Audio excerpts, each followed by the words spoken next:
Okay. What is this? It's my theme music. That is your theme. That's my theme music. Hey everybody, welcome to another weekly show and tell with me, Lady Ada, and Mr. Lady Ada. This is our little place where we hang out on Hangouts and show off our projects, our making stuff, our tools, our electronics, our crafting, our wearables, our lathes, synthesizers, 3D printers, anything cool and fun. Retro tech, also welcome. We're going to have everybody take about like 3 to 4 minutes to show off their project. That's right. And we'll be out of here in less than half an hour, and we'll have our show afterwards. But this is our time together. Special guest tonight on Ask an Engineer is Massimo, the CEO of Arduino.cc. We'll be announcing a lot of cool stuff tonight, but right now it's all about you guys. Show and tell. So, Let's Tony from Adafruit Northwest, what do you got going on this week? Hey, yeah, so I've got a blinking LED. It's just a Raspberry Pi here with an LED the second.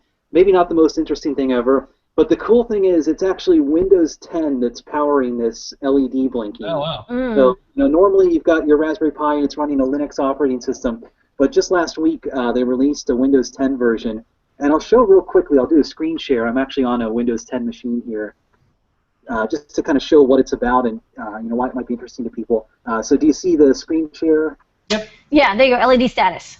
Okay, cool. So this is Visual Studio 2015, a preview version. And so you install this operating system on your Raspberry Pi. It's a Windows 10 version. And it can run special Windows 10 universal apps, which are just kind of special Windows applications that you can write in like C# or even C++. And they're kind of like a Windows Store application, but they're made to run across a bunch of different devices. And so the Raspberry Pi is a new type of device that they're introducing called the IoT, the Internet of Things device. So this is just a real simple little LED blinking demo. And the cool thing is, so I've got Visual Studio running on my laptop here, and it's connected remotely to my Raspberry Pi. So if I go over to this little tool that they have, oh man, I don't see it open anymore. Well, it's preview software, so some things don't work, but they have a little tool in the background that runs and says if your Raspberry Pi is on the network, and you can kind of connect to it. But what the cool thing is, it's remotely debugging the Raspberry Pi right now, so I can put a little breakpoint in here. And I put that point in, and now it actually stopped. And I can actually step through line by line. And you can't see it right now, but the LED, it's stopped, and it's bright, so it's fully lit. And you can go in and see, like, what's the value of this variable. So this is like a little Windows GPIO device pin variable. So it's kind of cool. It's something that you can do this on Linux if you are kind of a wizard and know how to use, like, GDB, remote debugging, and all this stuff. But it's really nice and easy. They kind of wrapped it up and made it simpler. And the programming is kind of interesting. So this is C# that it's using. And the interface they have is kind of like a moderate difficulty, I'd say, where it's not as simple as Arduino, where you've got like a setup and a loop function, but it's pretty similar to that. But it gives you a little bit more flexibility. Like, it exposes all the different C# asynchronous stuff you can do with it. So it's kind of cool. I think it's something interesting. If you're really into C# and .NET programming, you definitely want to check it out and see how it works. The big thing, too, that people should know is that it's not real Windows 10. So like on my laptop here, I've got a start menu, and it's got all the fancy Metro stuff here. You don't get that on the Raspberry Pi. So it's really just taking this little code and running it on my device here. So there's no UI and things like that with it. But it's kind of cool. I'm impressed so far with it. Just kind of been playing around with it and seeing what it's all about. I have a question, just because I haven't tried it yet. Is that copy of Visual Studio is running on your computer, but then how does it talk to the Pi? Is it wireless? Will Wi-Fi, Ethernet? It's over the network, right? So it's got a whole remote debugging protocol, and actually Visual Studio, I think it's had that for a while. Like, you can debug a separate machine, and so it's just using that same kind of protocol in this case. Awesome. Thank you so much for showing the Windows 10 IoT. Maybe the Windows 10, the 10 is actually I0T for IoT. Yeah. That's it. Maybe. Get the marketing on there. Okay, thank you, Tony. Next up, no Pedro from Adafruit South. East. Hey everybody, how you doing? Hey. Happy Wednesday. Sure. Happy Wednesday. What's up, Pedro? You working on a pretty cool project? Yeah. So The start of a new Lamar project. requested a small little libretto sort of clone for the Raspberry Pi 2. So he's working on the little hinges that'll make that work. So it's a simple little guy here that prevents it from going back all the way 190 degrees. And the way it's doing that is just with a little nut that's on the inside that's holding that together. So be putting all the CAD stuff for that together. So all that was printing out. Shot the hero shots for another companion cosplay to go with the sword. So we got big old humongous shield from Link. So using NinjaFlex to do all the detail work on it. So got like chrome on the sides. Of course, editable CAD file will be releasing, so you can like add another what's called like a strap or whatever. Okay. It's big enough to have your whole arm on there, but I just put one on there. Being held together by the Skinny Six as usual. Another cool little simple project for to go with the sword and things like that. So, Noah, you've got awesome more Pi stuff. Yeah, sure. The Pocket Pi project is almost ready for release. We're working on one last piece of it, and next week you folks can check it out and download it and build your own. Yay! Warm up your printers. Warm up your beds. It's a small one, so it'll fit on most printers. Okay. Yeah. No, will it fit on the printer bot Simple? Absolutely. Yes. Oh, yeah, sweet. That'll be like the project. That'll be so much fun for people. That was the goal. We'll make a project pack for sure. Okay, cool. Yeah, totally. Cool. Thank you, Nolan Pedro. All right, next up, Chris Young. Chris, how you doing tonight? Hey, Chris. Pretty good. Can you hear me? Yep. Yeah. Okay, we're going to do a screen share.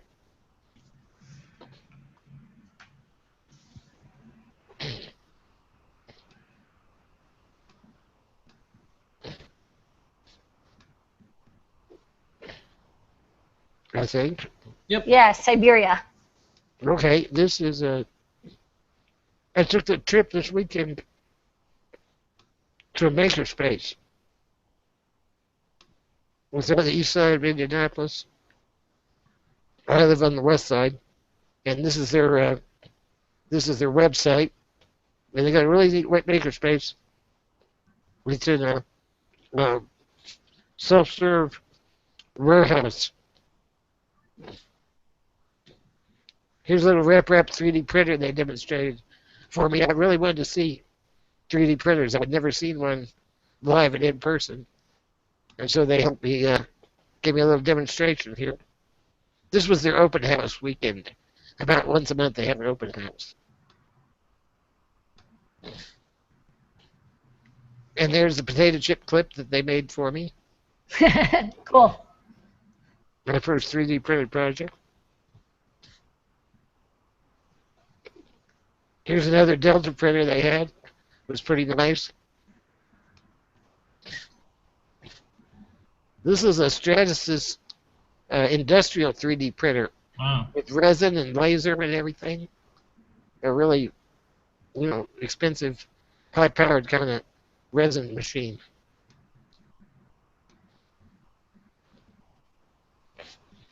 They had an Oculus Rift that I had to try on. I'm a 3D fanatic, not just 3D printing, but 3D visuals. Yeah, 3D modeling. You can see that this room that we were in, they had two enclosed rooms, and then this big warehouse space. They've got this one set up like a classroom, and they have classes that the public can come in and learn different maker skills.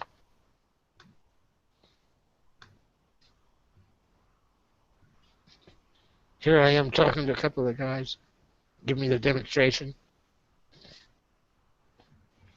This is their woodworking area. They got, as you can see, table saws and regular arm saws and sanders and all sorts of stuff. Got a bandsaw and other woodworking stuff. There's a router table where you can, engrave wood or cut woodwork using an XY thing on that table. Pretty nice. This is the little framework that a guy is going to build a homemade laser cutter. And I'd like to have me one of those someday. This is a professional laser cutter that they've got there. It was really nice. They had all sorts of little laser cut parts laying around, showing them off. We've got a large format inkjet printer plotter that I'd like to get my hands on sometime. Print my own posters. Yeah, we want to get one of those. Those are cool. Yeah. They had some model rocket builders were displaying their stuff that day. I used to be into model rockets back when I was in high school, so I sat around and reminisced about the good old days with some of those people. This is sort of the electronics corner. Lots of meters and scopes and signal generators and God knows what all they have over there.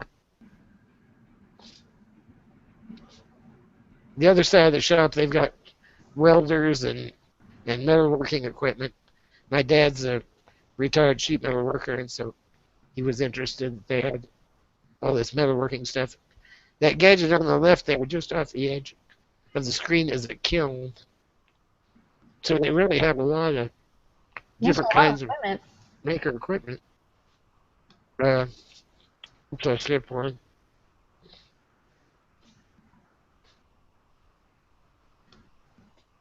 That's more of the metalworking area. This is a metal brake and shear and metal rolling machine that they just got in. They haven't got it set up yet. And for more information, you can visit their website, and to see info on my projects, visit my website. Very cool. Awesome. Thank you so for the much tour. for the tour, Chris. This is one of the things that we wanted folks to start to do is when they visit Makerspace or if they have one, to show it on the show and tell. That makerspace is stacked. I mean, they got like everything. Yeah, they have like 3 welders. They got a metal shear and brake. They got like like 2 laser cutters and like a. So it's stacked. Okay. It's all right, that's stacked. All right. You got stacks of goodies. All right. Thanks so much, Chris. It's a technical term. I'm an engineer. All right. So all right, next up, I'm gonna. Brian had come in, so I have him coming in next. All right. Okay, Brian, unmute your mic. Portillo. And show us your project. Oh yeah, can you hear me okay? Yeah. Oh, that makes a change. Okay, I'm just going to swap cameras and show you my project.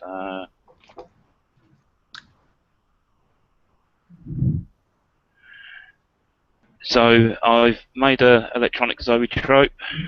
It has 12 screens. It's got Raspberry Pi is actually generating the images, and the Arduino Uno is for knowing when to change the frame. So I'm just going to load up a set of pictures. Take a little bit of time. If I go there. And for the folks who don't know what this is, historically it's just been static photographs or illustrations, and when you spin it and look at it, it has the appearance of movement. Yeah, you look through the slots. Yeah. And you spin it fast enough, and it looks like a movie. Yeah. Well, usually it's like a horse jumping here you or go. something moving. Yeah. They look like pumpkins or something. So the screens are initialized, and if we give it a slow turn, see the pictures changing. What I'm going to do is a close-up. Yeah, the frame rate of the camera is catching it. Oh, wait. Everything's changed. Oh, there's a camera. Wow. There's a camera on the side. I will. Oh, I see. I see something moving. Oh, there's cat. So, and if I give it a little bit, it's a little bit temperamental. Well, it's going to be really hard to video it, but you can see, if you just turn it slowly, we can see the frames change. That's cool. Oh, wow, they have picture in picture. Whoa, there's video action. Video of a video of a video. I did have a practice, it's only May. Oh, there you go. Woo! Oh, yeah, you can see it. I can see the cat running. So these are the Edward Muybridge photographs, so they're over 130 years old, which is half the fascination with the play with the modern and the old. Yeah. Oh, this is awesome. That is fantastic. Send us any other information. We'll post it up, Ryan, and get as seen on the show and tell. I don't know, maybe you can get a bunch of them and stick them on there and you can see it as it moves or something. You get 12 stickers. Right. And they're all the same. So. Thanks so much, Ryan. So, that's okay. Awesome. Thanks, Brian. So, yeah, I'll send some information. Yeah, please do. I don't know. The screens are used with your little OLED screens. Oh, cool. I'm glad that they came in handy. And had a custom backpack made, so they're able to switch between the screens, cool. and able to write to each screen as a it's still like a distributed shift register. Ah, that's a good idea. Very cool. Okay. For, so, Very smart. All right. Next Awesome. up, Shay. Yeah. Hello, Shay Unmute your Harrison. mic and show us your project. Hello, I'm Shay Harrison. I'm at the Huntsville, Alabama Makerspace, and I'm here with two customers. That would be Daniel and Pamela. Hello. And Hi, folks. Pam ended up making 12 dresses for this lovely play. And one of her requests was that she have a fairy godmother dress that actually lights up. And so it mostly uses Adafruit hardware. It's if you look inside here, you can see we got. Let me get this closer. We have Adafruit batteries. We've got a Flora. We have a whole bunch of NeoPixel jewels and a bunch of duplicate panels, which is one of the nice things that. And we also have a doorbell for turning it on. That's exactly what. Ding dong. Well, didn't Cinderella like everything come to life? Ooh. So a couple of the neat features that we have here is that we're using snaps to put all the panels together, and all the panels are duplicates, and so it's really easy to switch them out. And it's really pretty. It looked great on stage. If you can tell, there's individual circle panels, and there's the power, data, and ground at one side of the circle, and at the other end of the circle, there's another power, data, ground with so you have male and female connections. So you can cascade these all around the dress. So when you're ready, you can just pin them on where they need to go to suit the costume. This is the actual dress that it went on right here. And on the inside of the chest piece, there's another panel just inside there. I don't know if you guys can see it or not. Mm-hmm. Yep. So, hang this back on here and Shay can talk about the programming. So the programming was done in 2 hours because, well, we didn't plan very well, but it works. So the code's up on GitHub, and it works. We're using, I think, 4 different data pins. We're just copying it over because that was the only way to make it fast enough. She did the dress, he did the panels, I did the code, and we're here. This is great. Thank you so much for sharing this. Of course, email support@adafruit.com, and please send some photos and some other information. We'd love to post it up on our wearable show or whatever.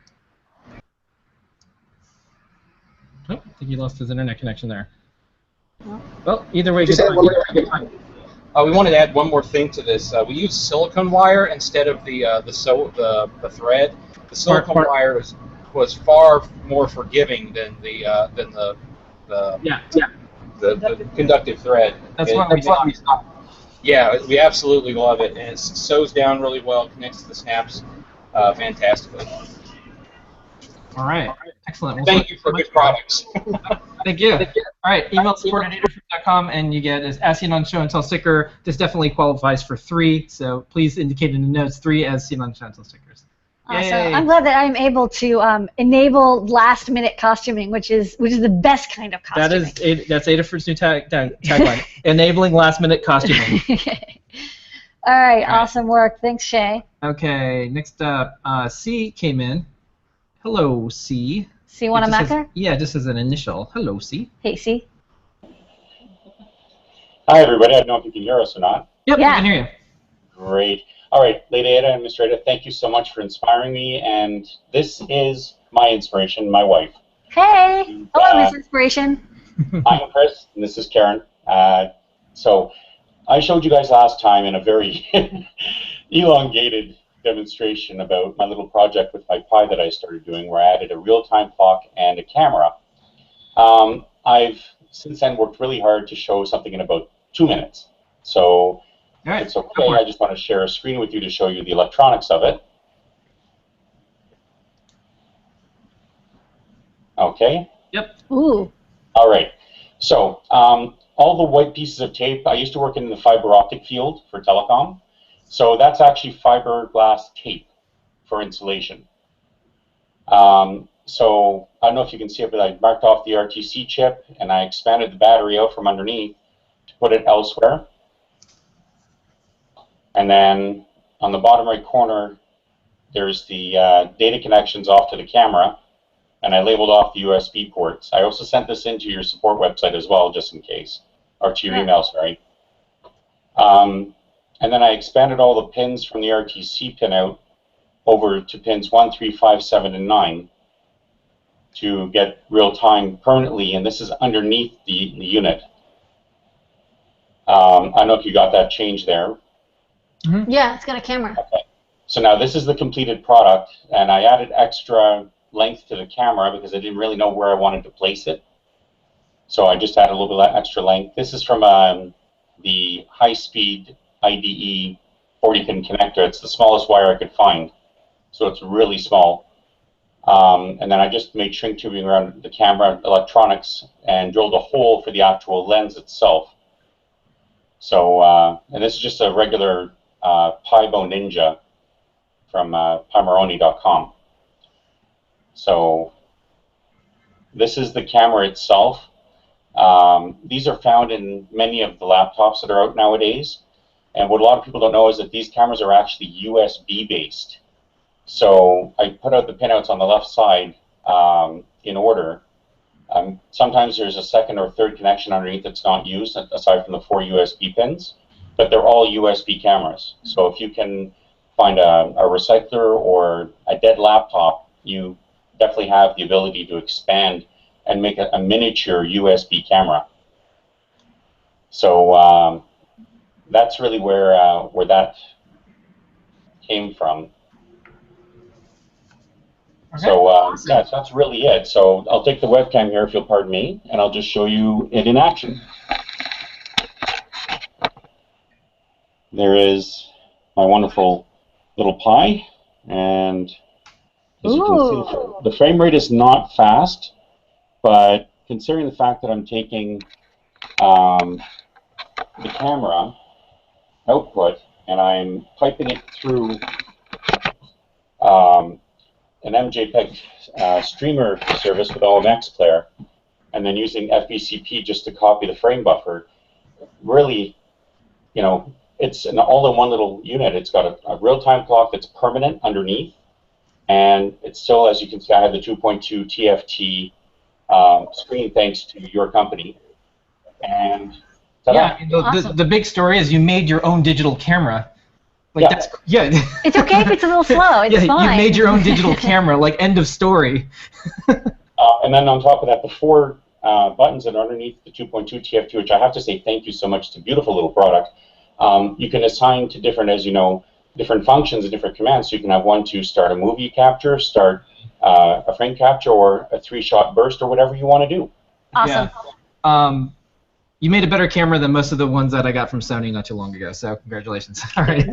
Okay. Well, thank you guys. Thank you, Chris and Karen. Yeah, email support@adafruit.com, and we'll send you out an as seen on the show and tell sticker. Okay. It would look lovely on the side of your camera. We still have 3 folks left. If each of you can keep it to a minute-ish or so, we're going to be able to get to everyone. Richard, we're going to go to you next. Richard, show us the blinky thing.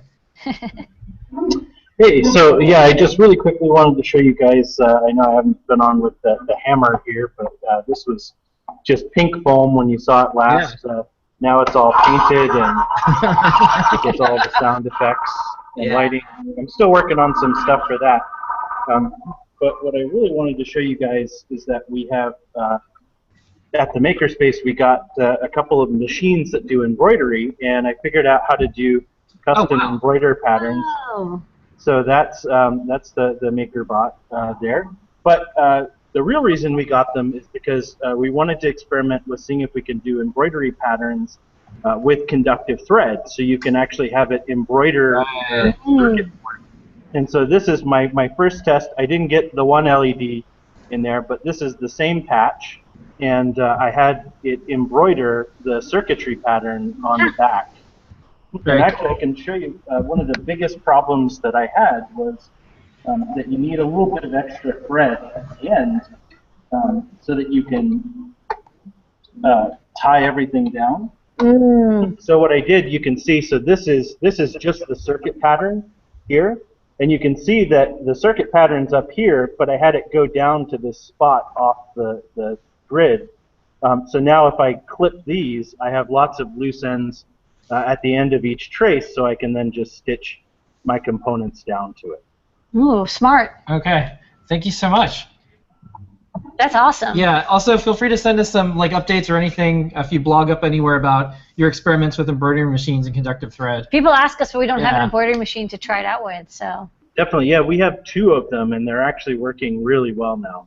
Okay. Okay, I'm going to speed round it because we only have Massimo for 1 hour or so, and I have to set up for a show. So 80 in 30 seconds.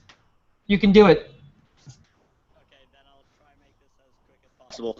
So basically, I have a little soft robot here hooked up to a Flora with a Velostat. So this is continuing with making like soft sensors. So as you might be able to see on my computer, it's just putting dots into the serial monitor until I squish it, and it will, in the serial monitor, you probably can't see that, but it says ouch. Yeah. So it can know if I'm squeezing it thanks to Velostat and the Flora. And Okay. Yeah. What's the phrase? Do androids dream of electric sheep? Well, do squishy bots say ouch when you squeeze them? Is the next one. You should say ouch. All right. Ouch. Okay. Thank you so Awesome. much. Thank you, Aiden. As always, support Adafruit.com. You can see it on the show and tell sticker. See, Scott, you're going to play us out. I'm going to go grab Massimo. Lamore. I'm just hanging out. Talk to Scott. I'll be right back. I gotta go to Massimo. Show us your Pia Gnome kit. Oh, wait. Hold on 1 second. You're, sorry. So, Try again. This is a Pia Gnome from 1974. They do not make it anymore. It was a popular kit back in the 70s used to build your first electronic music synthesizer kit. Well, hopefully the camera's on me now. Yeah, I see it. This is a Pia Gnome from earlier this year that I made. Ooh.